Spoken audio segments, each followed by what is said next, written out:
Welcome back to Sissy Maya. Make sure to subscribe to our channel to never miss an update. Additionally, consider subscribing to my Patreon to get access to these features, and much more. I took the overnight train from Leipzig to Karlsbad, now called Karlovy Vary, with a frustrating change at Sheb. I looked pretty rough, having only managed a quick freshen up in the men's restroom. My haircut was still shaggy and student length, my suit wrinkled, but I was on a tight budget. I headed to the plaza to meet our new agent at an open-air cafe, knowing I was early. Since graduating with a decent geology degree, I'd been unemployed for over a year and was desperate for work. So I jumped at the chance to represent a Russian company with a new mining process, even if the pay wasn't great.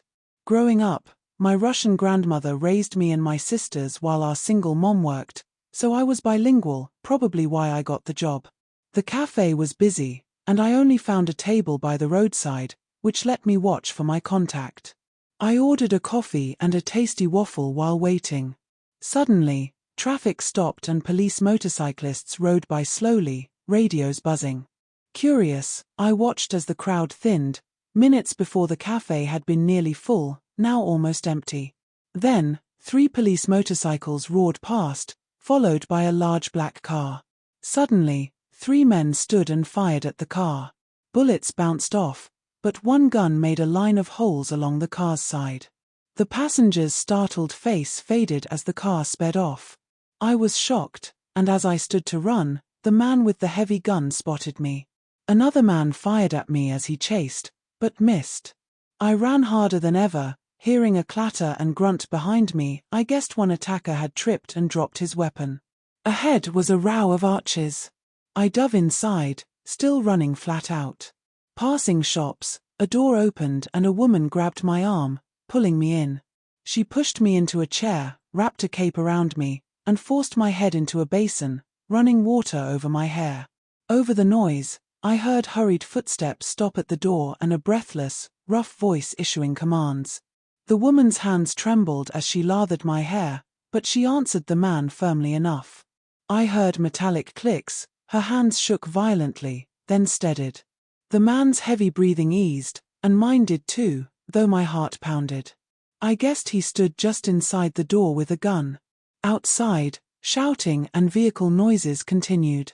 After a pause, the woman poured a pungent liquid on my head, massaged it in, left it for a moment, then rinsed it out.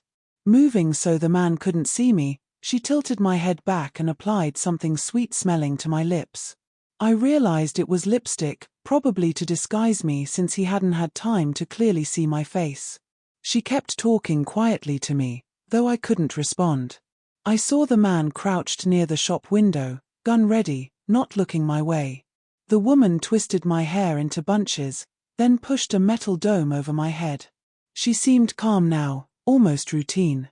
My head grew warm and drowsy as she glued pink plastic nails onto my fingers and handed me a women's magazine.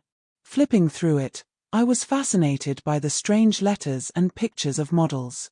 The woman spoke sharply to the man, who finally left, apparently hiding his gun. She removed the dome and hairpieces, combed and brushed my hair thoroughly. Then she took off my jacket and loosened my tie, stuffing cotton wool inside my shirt at the neck. After rummaging in a drawer, she clipped sparkling earrings onto my earlobes, tightening the painful screws. She helped me stand, pulled a loose pink shirt over my trousers, and finally let me look in the mirror. I barely recognized myself. Blonde curls framed a neat wave, lipstick and earrings gave me a feminine look, resembling my older sister. Without thinking, I lifted both hands and pressed my hair up, the very first girly gesture I'd ever made. I had to shake myself awake to grasp what was happening. I'd become too relaxed, an overreaction to my fear, and suddenly remembered my document case lying exposed on the cafe table. I motioned to the woman that I was stepping outside and, before she could stop me, left her shop and headed toward the cafe. Police stood around and photographers snapped pictures of the shooting scene. I took a chance and went to the table where I'd left my case just over an hour before. But it was gone, no sign of it on or under the table. In fact, all the tables were bare, no ashtrays, glasses, or toothpick holders. Trying to seem casual, I scanned the whole cafe area, hoping it might have been moved, but no luck. My way back was blocked by a policeman who steered me away with words I couldn't quite catch. At least he said nothing about how I looked, so I offered a quick smile.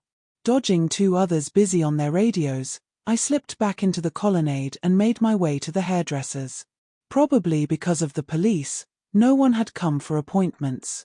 I tried speaking to the woman in English, then Russian, but neither worked. Through gestures, I managed to apologize for running off. I realized she'd risked a lot helping me and that neither of us was safe yet. She went to a back room, made us both coffee, and repeated her name, Leader, pointing to herself. Then she pointed at me. I said Mike, but she shook her head and said Anya several times. So Anya it was. I repeated it to show I understood. After a while, she checked her watch and indicated that waiting longer was pointless. She motioned for me to stay in the back room.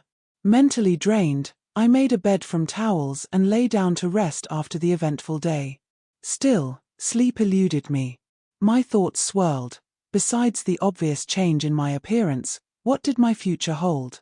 I had no proof of who I was, no money, no language skills, and my documents were gone.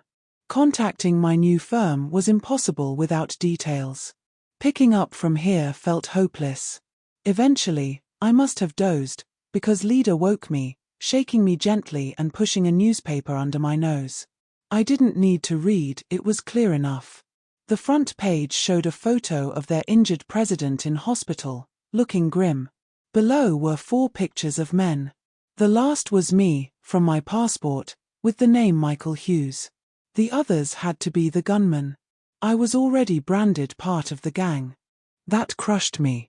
I was not only a non-person now but also a suspected criminal, possibly a murderer. The only one who knew the truth was Leader, who had watched it all from her salon window. She seemed deep in thought. Then she handed me a ham-filled baguette and a bag bulging with clothes, white low-heeled pumps, a navy skirt, a pink tee, and white cotton bra and panties. I flat out refused to try them on. She waved the newspaper at me, then made a well-known gesture, pointing to her head, then across her throat. Still refusing, she left the storeroom and locked the door behind her. Clearly, I had no real choice. While eating the baguette, I spread out the clothes. None were unfamiliar. As the middle child of 3 sisters, I was well acquainted with damp tights on bathroom floors, bra adjustments, and the morning scramble over what to wear. After much mental wrestling, I realized there was no way out. I stripped awkward with long nails, making zipping trousers and fastening the bra tricky. I stuffed cotton wool into the bra cups, covered by the tee. It looked decent, though the panties didn't have quite the same effect. The full skirt hid what needed hiding, though I did my best to tuck everything away. I knocked several times before Anya opened the door, perhaps asserting control. She pointed to a stool and began fixing my hair, then used various brushes and makeup on my face. When finished, she handed me a double apron and indicated I should tidy magazines, sweep floors, polish mirrors, and clean basins. Just before I started, she gathered my clothes from the back room and tossed them into the waste hopper with hair trimmings and salon trash. No sooner had she done that than the day's first customer arrived, sparking non-stop chatter about the president's attempted assassination. I was ignored completely but watched and learned. I absorbed the rhythm, figuring out when I could help as clients came and went. By day's end, I swept and restocked, even pointing out nearly empty bottles. Time slipped away. The shop bustled until a man entered with a basket of rolls and cakes. He stared at me a little too long. Leader ordered some rolls, distracting him, though I noticed him glance back as he left. Was he curious? I still felt awkward in my new appearance and far from feminine, certainly not confident my movements were naturally those of a girl. Perhaps sensing the tension, Leader returned with sponges to replace the cotton wool that wasn't holding up well. They certainly gave more spring to my step. For the next few weeks, I slept in the back room and quickly realized what my sisters had always told me. Getting ready as a girl took way longer than as a guy, especially with long fingernails. Putting on a bra was far more time-consuming than slipping on a vest.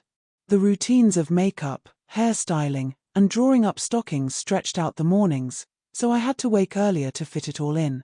It wasn't a burden, my safety depended on doing it right. I even began to enjoy the feel of the intimate underwear, something my male clothes never offered. Slowly, I understood why underwear came in so many colors and delicate styles trimmed with lace, though I couldn't imagine ever escaping the plain white cotton basics. I used to tease my sisters for the way they crossed their arms when pulling off dresses or petticoats, thinking it looked odd. Soon I learned it was the best way to manage the long fabric. Trying to pull straight up just didn't work. During the day, I helped out in the shop, really a salon, more like a parolee than a free person. I was allowed short walks within the colonnade for fresh air. I quickly learned another lesson. When cold mountain winds blew, they whistled through the columns and slipped under my skirt, catching parts of me exposed and giving me a shock I never got used to. My days were spent as a hairdresser's assistant, or more accurately, an apprentice. Leader taught me something new every day. Naturally, I learned the language too. Since my world had become exclusively female, my vocabulary matched, and I found myself picking up on how women thought and spoke. I watched carefully for subtle gestures, hand movements, head tilts, to imitate. Given the recent past when people were quick to inform on one another, I was determined not to slip up and end up arrested. Despite everything, I was enjoying my new life. I wanted to be as good as I could and, above all, as safe as possible. Some of the older clients shared stories from their pasts that sent chills down my spine. Sometimes a customer brought Leader a bottle of wine, and we'd share it that evening while browsing magazines for new hairstyles or colors to try on me. At first, my short hair limited options, but colors weren't a problem. Sometimes we went back to my natural dark brown with highlights, other times ash blonde or deep chestnut, one of my favorites. Leader used me as a model to encourage clients to try fresh looks, and I loved each transformation. Our laughter as she worked was like that of children. One day, pressed for time, she let me help with a client's makeup. Having enjoyed painting as a child, I found it fun and familiar. The client was thrilled and gave me my first tip, 150 koruna, and so did Leader. From then on, I became her makeup specialist. Word spread, and we were increasingly asked to prepare young brides for their weddings, which was lovely because we got to visit their homes and share their excitement. By then, I felt completely at ease as both a woman and a specialist. I could buy underwear and clothes with my earnings, modest though they were. I even discovered a branch of Tesco selling affordable clothing. Inevitably, I made mistakes, wrong colors or styles, and Leader kindly explained why and made me return them. She also insisted my legs be hairless, which was easy in the salon. I learned another lesson the hard way. In a hurry, I'd bought knickers far too large. While talking to a client, I felt them slowly sliding down my legs. I had to hobble away, clutching my skirt tightly. Everyone understood and teased me mercilessly, saying I should have just let them fall and picked them up. Apparently, East German knicker elastic was notorious for failing unexpectedly, so it was a common problem. A few days later, Leader told me she'd found a nearby bedsit. I moved out of the back room, which was a relief. I'd developed a strong craving for pretty dresses and shoes and needed space to store them. As time passed, I accepted my role as a humble hairdresser's assistant. The fact that I was a stateless, illegal immigrant faded into the background. Each night, taking advantage of my private room, I practiced raising my voice pitch and softening it, a tricky combination, but eventually I mastered it. No one doubted I was a young woman. I was becoming someone new, no longer a male geology graduate in a suit trying to make his way, but a happy girl immersed in a woman's world.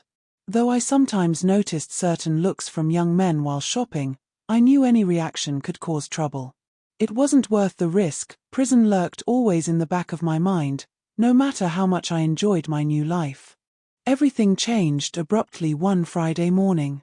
We had started early, preparing for the weekend rush, when suddenly the door was thrown open and 3 armed police officers, 3 men and 1 woman, stormed in.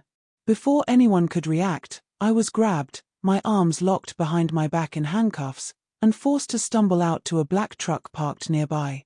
They pushed me into the back alongside 2 officers. The door slammed shut, and we sped off in complete silence. I was too stunned to speak. The journey lasted only a few minutes. At that early hour, few people were about.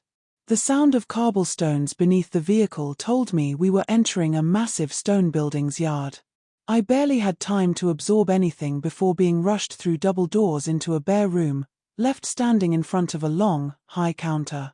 I waited there, ignored, as others were brought in and taken away.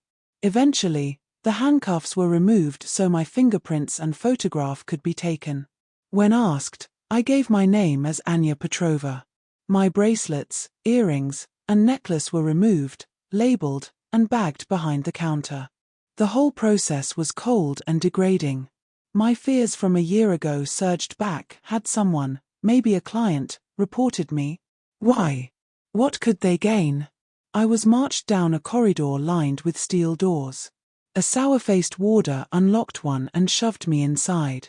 The light from the hallway revealed concrete walls covered with red graffiti. Against one wall stood a woman dressed like a prostitute, with a short skirt and thigh-high boots. In a corner crouched a fierce-looking Roma woman, and in another corner lay an old woman, either drunk or drugged, muttering to herself. They ignored me as the door clanged shut and locked. There was no bed or chair. Once my eyes adjusted to the dim light, I sat against the wall nearest the door. The Roma woman got up, lifted her many skirts, and loudly used the bucket in the corner. Another woman, a streetwalker, was added to the cell shortly after, her strong perfume overpowering the other smells.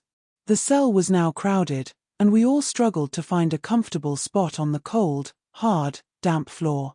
The chill made me worry how long I could hold out before needing the bucket myself, and the more I thought about it, the more likely it became. Thankfully, my thoughts were interrupted by the clatter of 5 metal bowls being slid through a small flap near the floor. Dinner was served, a sour porridge with bits of tough meat, eaten with our fingers. I figured the best time to use the bucket was at night, when everyone seemed asleep, and managed to do so unnoticed.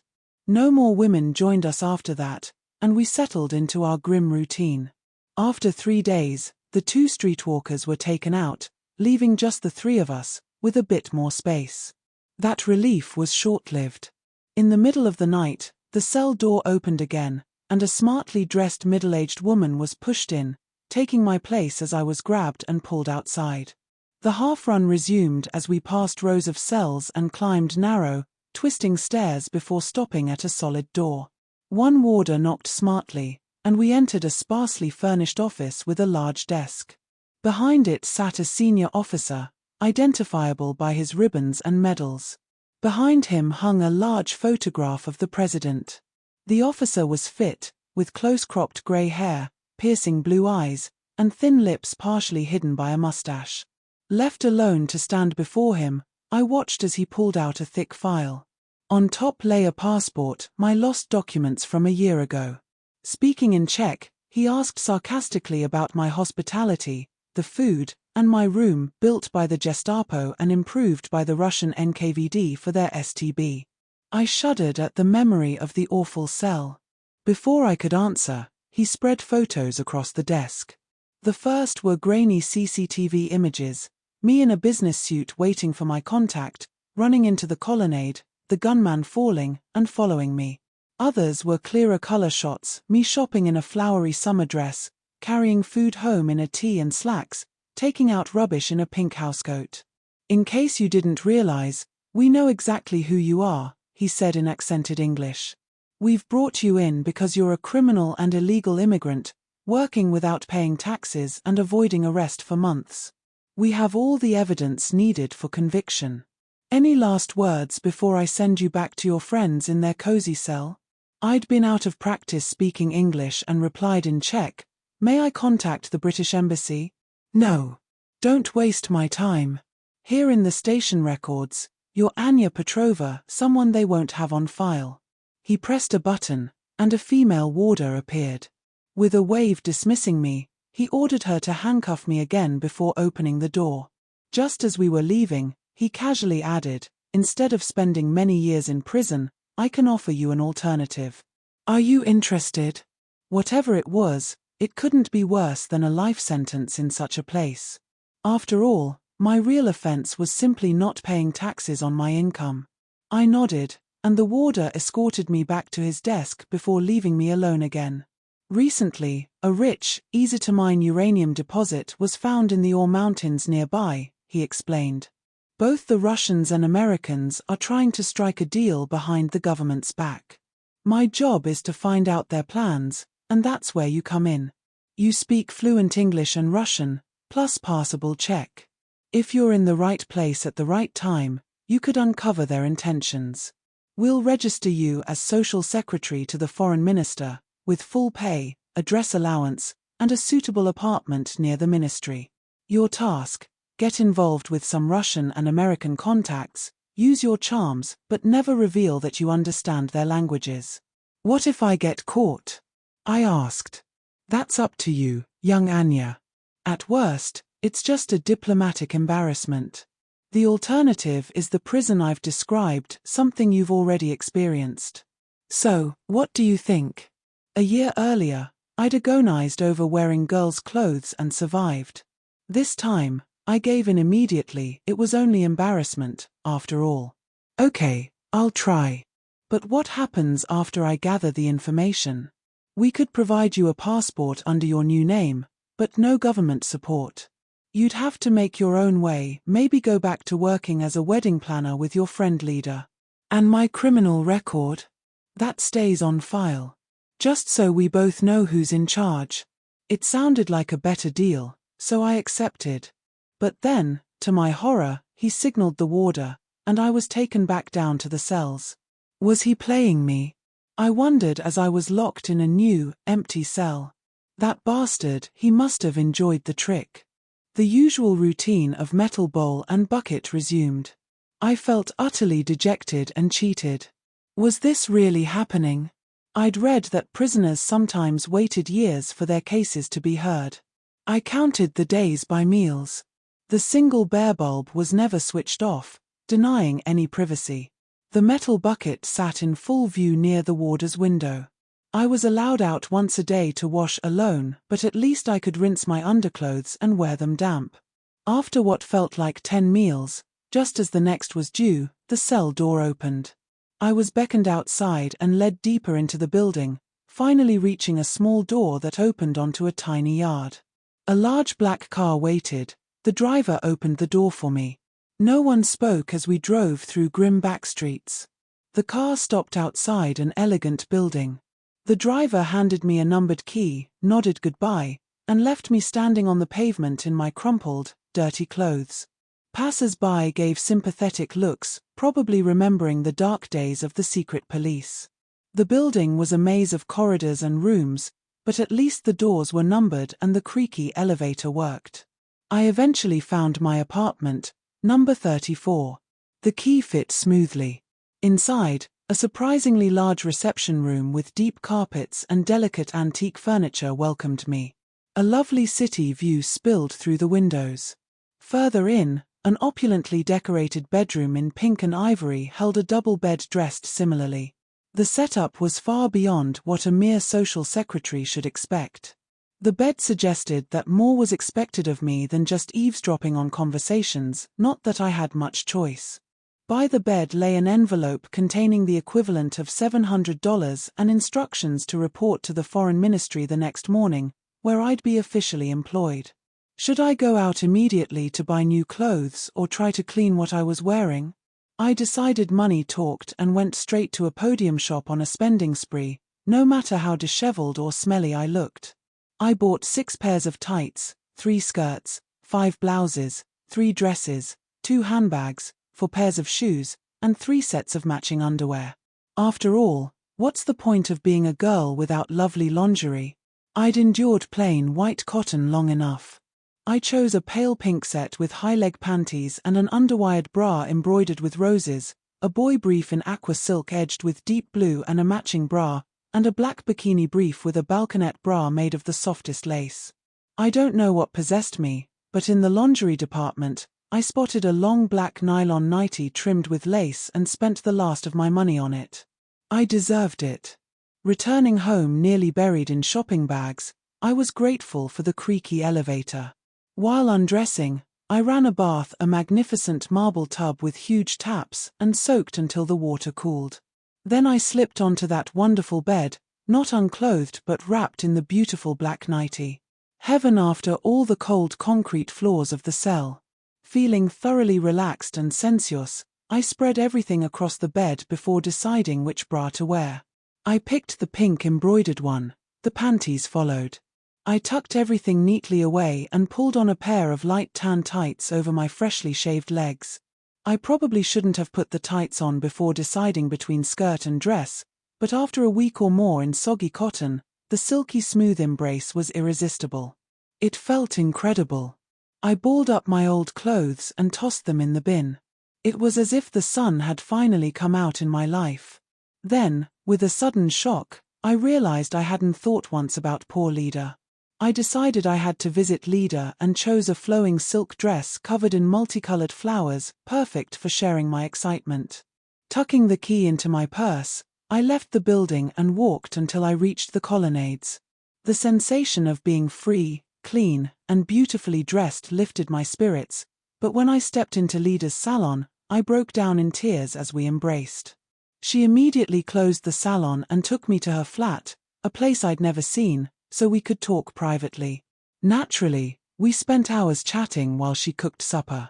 Having spent all the ministry money on clothes, I had nothing left for food, so it was a relief to unburden myself and enjoy her home-cooked meal. Lida had never expected to see me again. The lingering fear of the secret police combined with the attempted assassination had convinced her I was gone for good. As I'd hoped, she was overjoyed and complimented my dress choice. Late that night, I said goodbye, and she pressed a small bag of waffles into my hands as we kissed farewell. Exhausted from the day's events and thankful for my sensible shoes, I slowly made my way back to my apartment, legs and feet aching. I should have known freedom was still an illusion. On my pillow lay another envelope with instructions: attend a top-level social gathering tomorrow evening at 6:30. A car would pick me up at 6 o'clock, and dress accordingly. I managed to slip into my special nightie before falling into a deep sleep, waking well after sunrise to sunlight filling my room a world away from the bleak concrete cell of the night before. I knew all about the little black dress from my sisters, so it had been my first choice when shopping. I planned to accessorize with gold jewelry and strappy high-heeled sandals, keeping the jewelry modest, fitting for a mid-level civil servant. I settled on a delicate chain necklace, a single bangle, and small star-shaped earrings. That was no reason to skip the black lace lingerie set I'd bought. Who would know? Mother always said to wear your best underpinnings when going out, just in case of an emergency. I opened a fresh pair of 7 denier sandal toe tights I'd bought especially and picked strappy gold stiletto sandals from my collection to match the necklace. The dress itself was stunning: black moire silk with a wide sash, a waterfall tail in front, and a plunging neckline just low enough to hint at the top edge of my bra. After much thought, I chose bright scarlet nail polish instead of my usual pink for the finishing touch.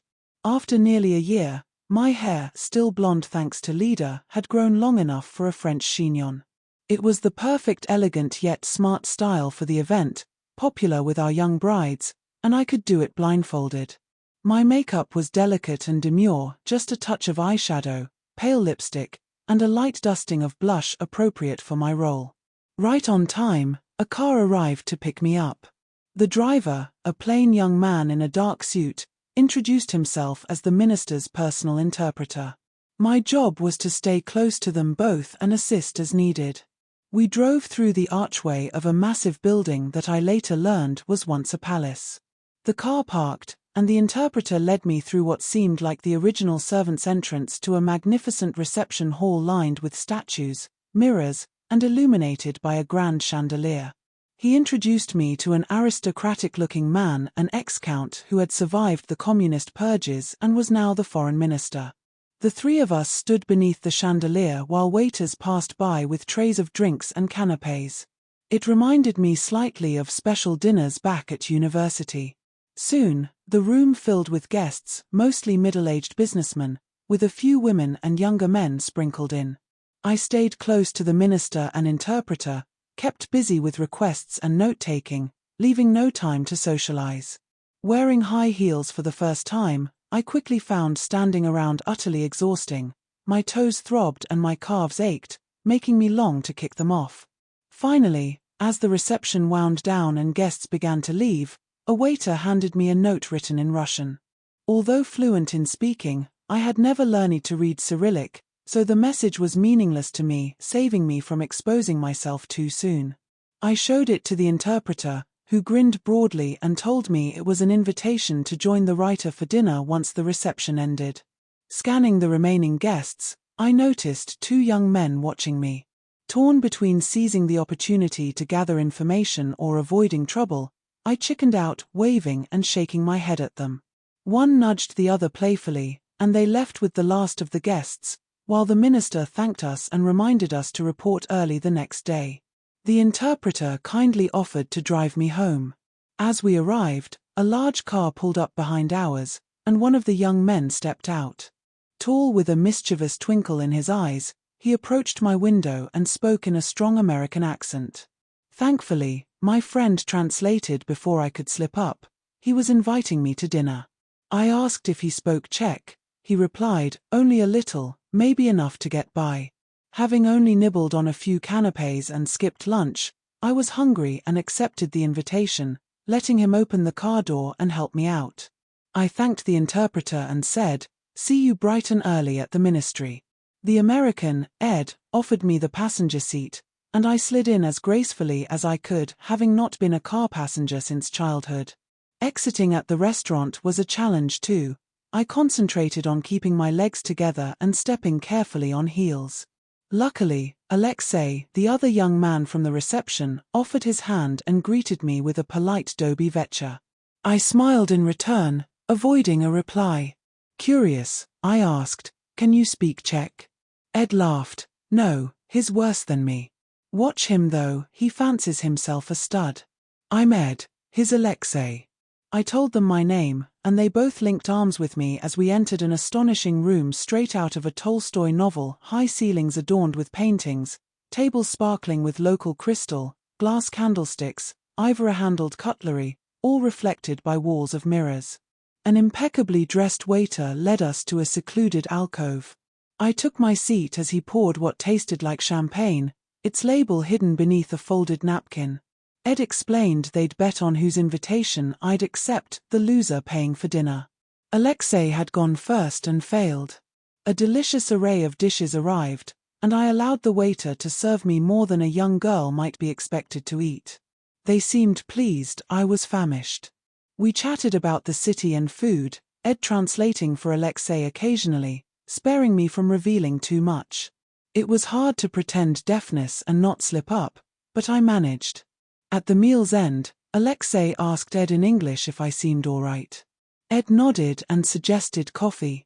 Turning to me, Alexei asked, "There are some friends over there. Mind if we join them?"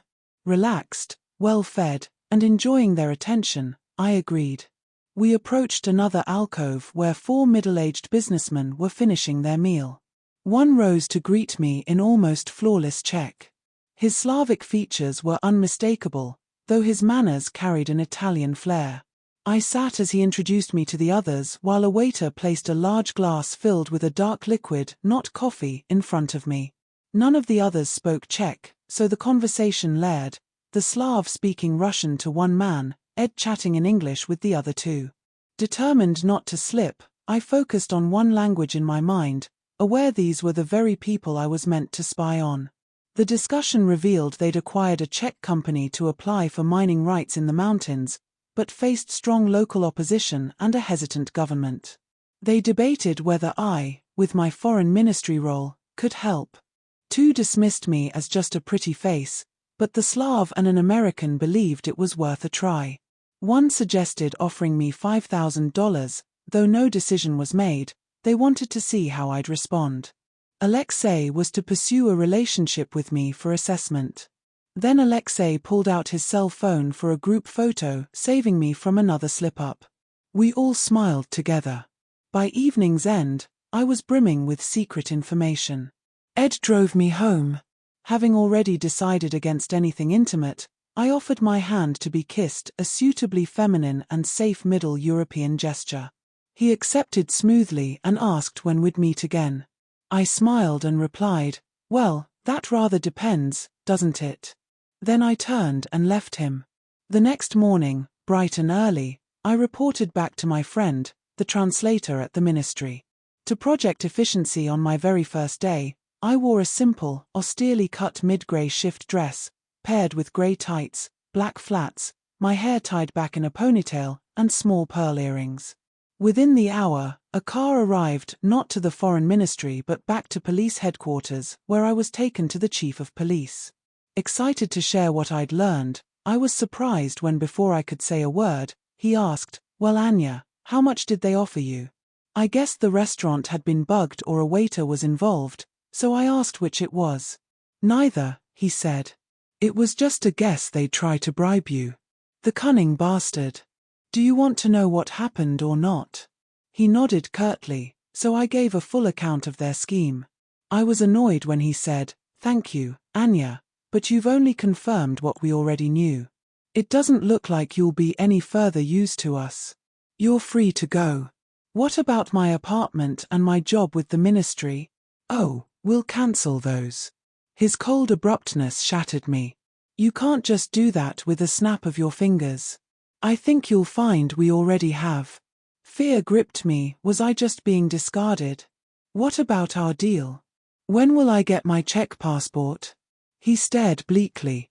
"I don't know what you mean. Goodbye." My new world was crumbling and I was powerless to stop it. "You promised me a passport." "No, you're mistaken. There's nothing in our records." "You've said enough. You're wasting my time. Go." I screamed a stream of colorful words I'd learned from the women in the cells just days before. He pressed a button, and the usual sour-faced warder grabbed me, dragging me down and out into the street. Dejected, I stood wondering what to do. All the excitement of the past 24 hours drained away. Now, I was utterly alone, no clothes, no job, no money, no passport, no apartment, just what I stood in. As the reality sank in, tears spilled over. Just then, a car pulled up beside me, the window rolled down and Ed leaned over. "Get in." "How did you find me?" I asked. "I'll be honest, I've been keeping tabs on you since last night." "Why did you go to the police instead of the foreign ministry? What did they do to put you in this state?" He drove us to his hotel. The bar was empty that early, and we ordered 2 coffees. Hesitantly, he asked if I'd accept money in exchange for helping his friends. I told him I no longer had a ministry job, was homeless, and had nothing but the clothes I wore, so I couldn't help anyone. Before I knew it, through tears, I spilled the story in English about the assassination attempt, being an illegal immigrant without papers, and the constant threat of jail. Ed listened, treating it like a disjointed fairy tale, then said, "Hold on. I have a buddy in the CIA stationed in Prague. We go way back. I'll see if he can help." Now that he knew I spoke perfect English, things got easier. He left me alone for a long time, but at least I wasn't on the streets. I feared the vindictive chief of police might have me rounded up again. He seemed capable of anything cruel. After over an hour, the bar began filling, and I noticed curious glances my way. Realizing my tears had done nothing for my makeup, I was grateful I hadn't worn mascara and went to the ladies' room to freshen up. Thankfully, I still had my cosmetics bag. Just as I emerged, Ed almost collided with me. "Gee, babe, you had me worried. I thought you'd been arrested while I was gone. The good news is we've got you sorted. You leave tonight. Come up to my room until then. I promise I'll behave.